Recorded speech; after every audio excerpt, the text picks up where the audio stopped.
बारा से ले हमारो नजरिया बाबूजी के बिना सुना भाईल बाटरिया। बाबूजी के बिना सुना भाईल बाटरिया।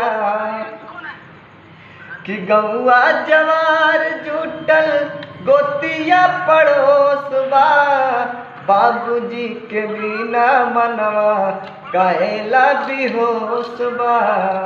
बाबूजी के बिना मनवा काहेला बेहोशबा। गौआ जवार जुटल हो गौआ जवार जुटल गोतिया पड़ोसबा बाबूजी के बिना मनवा काहेला बेहोशबा। बाबूजी के बिना मनवा काहेला बेहोशबा।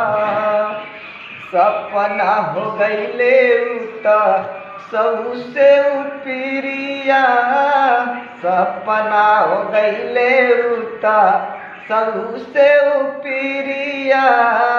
बाबूजी के बिना सुना भाईल बाटरिया। सोच सोच बारा से